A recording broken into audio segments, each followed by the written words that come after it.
BNDES chegou a um patamar de desembolso. A gente compara o desembolso que é nominal, né, sem descontar a inflação, pelo PIB. É uma forma de deflacionar, né, de tirar o efeito da inflação. Nós chegamos a um patamar de desembolso nos últimos anos inferior ao tamanho ao desembolso do BNDES no imediato ali, período posterior ao Plano Real, de 95 até 2002, o que pega aí o governo Fernando Henrique. O BNDES caiu para um patamar, né, de desembolso inferior ao que era nesse período. Assim, essa é um dado que também acho que a opinião pública perdeu a referência, né? Se estabeleceu um consenso de que o BNDES estava grande demais no período do governo Dilma, principalmente, né? Ninguém faz a discussão sobre o que está acontecendo naquele período. Mas há um debate justo que tem que ser feito sobre aquele período do governo Dilma, sobre o tamanho do banco. Aí se tratou, não, olha, é ótimo, temos que encolher o tamanho do BNDES, o BNDES está muito grande, não sei o quê. Só que a gente encolheu o BNDES para um patamar inferior ao que prevalecia no período imediatamente posterior ao Plano Real. Mas assim, quanto mais metade, o BNDES nos últimos anos, ele está num patamar que é de metade do tamanho que ele tinha no imediato Plano Real. Isso é totalmente, assim, ele está em total contradição com o que está acontecendo no mundo. Se nos anos 90, né, se vivia uma confiança, né, numa visão assim, que eu acho que é bem chamada de neoliberal, tá? Neoliberal virou meio um xingamento, mas é uma boa caracterização, que era uma confiança, uma renovação da confiança no liberalismo econômico, que tinha sido abandonado depois da Segunda Guerra Mundial, né? Voltou aquelas crenças, elas chegaram a um ápice ali nos anos 90. O mundo, e principalmente o mundo das crises recorrentes, e depois da crise de 2008, no centro do sistema, tá? O mundo foi nos países principais, né? Na Alemanha, agora nos berços do pensamento mais liberal, nos Estados Unidos, na Inglaterra, você está revendo isso. E no Brasil, a gente estava encolhendo o nosso principal instrumento de desenvolvimento, quando a economia brasileira nunca esteve tão claramente, como você falou, sem perspectiva, com uma desindustrialização que deve ser a recordista no mundo. Um país nunca encolheu tanto sua indústria tão rapidamente como o Brasil fez, sem realização de infraestrutura, com taxas de crescimento absolutamente medíocres. Eu sou do tempo em que o Brasil era um país do futuro, porque o Brasil era uma economia dinâmica, em algum momento aquilo ali ia se realizar. Hoje o Brasil é uma economia absolutamente medíocre. Não há... Essa falta de perspectiva que você fala, Mara, vem disso. Então o BNDES foi encolhido para isso, né? Isso foi uma política deliberada, né?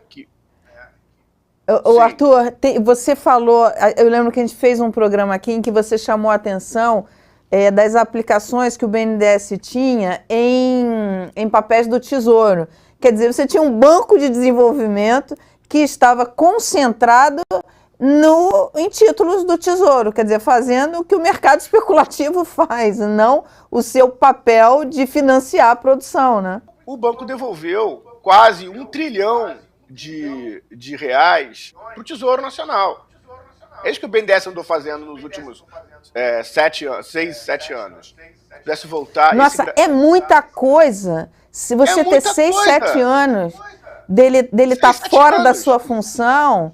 E isso mostra, e a economia, essa queda na atividade pode ser reflexo disso também, né? Olha, foi um movimento, assim, eu odeio teoria da conspiração, tá? Odeio, acho que também uma simplificação que aflige aí o debate público.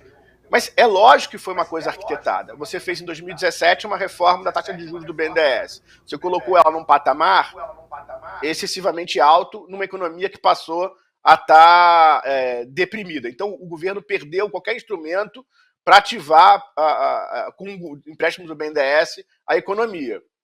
E aí o dinheiro ficou realmente retido no banco. Você não consegue desembolsar. Você não consegue desembolsar porque as pessoas não tomam dinheiro, não tomam os recursos. E aí aquela discussão sobre demanda, né? Ah, tem demanda ou não tem demanda para o investimento do BNDES? Bom, vamos pensar, tem dois aspectos aí. Vamos olhar para o lado da demanda e o lado da oferta. Do lado da demanda, você fala o seguinte, as pessoas não estão querendo investir, o BNDES empresta para quem quer investir em máquinas, equipamentos, quer botar construções de pé, né, infraestrutura, não a parte residencial, mas infraestrutura de fábricas, públicas, de ponte, de hidrelétricas. Bom, se a taxa de juros é alta, né, todos esses investimentos ficam muito caros, tá certo? E eles criam um problema que vai explodir em algum lugar, né? Ou o governo fixa, né, de forma a taxa que o cara que vai fazer investimento na infraestrutura vai poder cobrar do público, né? E aí os juros muito altos aperta o lucro de quem investe nisso, ou o governo libera a taxa que vai ser paga e o cara que vai fazer o investimento vai colocar isso o custo dos juros para quem vai usar o serviço público depois. Eu estou falando aqui de investimentos em infraestrutura. Só que essa taxa de juros muito alta, né, ela vai levar um preço dos serviços públicos muito altos e às vezes a população não pode pagar, né? E aí você vê casos escabrosos, como às vezes projetos privatizados de pedágio, né, que são para melhorar a estrada, criam pedágios tão caros que as pessoas acabam passando por caminhos mais arriscados para evitar pedágio. Essas distorções que são conhecidas no mundo inteiro. Problemas em transporte de trens urbanos, né, taxas que as pessoas não podem pagar. Então, isso dificulta o investimento em infraestrutura, cria um problema para o investimento em infraestrutura, cria um desestímulo na indústria. Então, o que acontece com a taxa de juros alta é que os empresários, numa economia que está sem crescer, com juros altos, a demanda por investimento em geral ela baixa. Como o BNDES atende essa demanda por investimentos, ele tem pouca demanda para ele. Então, isso realmente aconteceu. Agora, às vezes, quando as pessoas falam que caiu a demanda pelo BNDES, elas estão falando, não, agora nós temos outras fontes de oferta de recursos que são mais competitivos, que as pessoas, ou mais ágeis, que a gente pode recorrer sem precisar do BNDES. Esse segundo significado, eu acho que é absolutamente falso. Ou ele é muito exagerado. O que houve nesses últimos anos, que você pode falar, é o seguinte, houve uma explosão do mercado de debêntures, títulos de prazo mais longo, né, que as empresas podem lançar para captar dinheiro no mercado de capitais. Então, supostamente, esse era o dinheiro para o investimento que agora o setor privado está recorrendo, substituindo o BNDES. Quando você vai examinar esses números, o retrato que você vê é muito diferente disso, tá?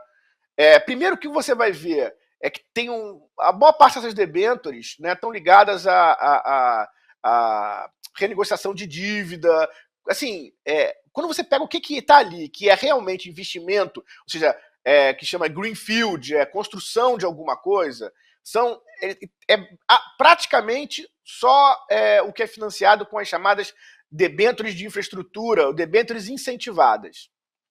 Essas são debêntures que as pessoas físicas que adquirem esses títulos, elas não pagam imposto de renda sobre eles. Então, ou seja, são instrumentos subsidiados.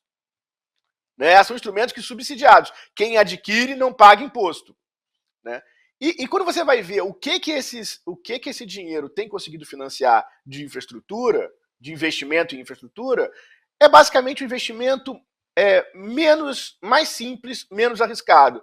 Ou seja, estradas que já tem pedágio formado, linhas de transmissão que já tem o preço assegurado. Assim, e é lógico, né, que assim, não é difícil entender que se esse instrumento recorre principalmente a pessoas físicas, isso dificilmente vai evoluir para coisas mais complexas, né, para investimentos mais arriscados, sem criar uma série de problemas. Então, você conseguiu fazer uma substituição nos últimos 7 anos de um lado, você paralisou o BNDES com uma taxa proibitiva, né, uma taxa alta, cara, e você repôs isso com um pouco do mercado de capitais de forma subsidiada, né, para investimentos onde você tem menos incerteza. Foi isso que foi conseguido nesses últimos 7 anos, tá certo? Então, assim, a demanda não está satisfeita, porque o Brasil não precisa só fazer linha de transmissão e estrada que tem pedágio, a gente precisa fazer estrada que ainda não tem pedágio, a gente precisa fazer hidrelétricas, projetos de energia, então a gente precisa financiar a indústria, né? Para tudo isso você precisa de uma taxa. E eu vou dar um nome aqui, super impopular, porque eu não tenho medo, a gente não tem medo, a gente já está. Já enfrentou, como foi enfrentou o negócio da Bullish, a gente tem que dar notícia quando a coisa não é muito popular. Com recursos subsidiados. Por que você faz subsídio, Mara? Se eu puder falar disso um pouquinho. Por que você faz subsídio? Fala sim. Para ajudar, o discurso não. Para que dar subsídio para os grandes caras, né? Não, você subsidia o cara que depois apoia a campanha política para eleger, assim, como se fosse feito no Brasil, ou só no Brasil, ou só nos últimos, sei lá, 10 anos. Não, o mundo inteiro subsidia. Você tem uma guerra. Vamos olhar para o mundo real para pegar exemplos, depois eu vou falar uma coisa um pouco mais, não sei, teórica, tá?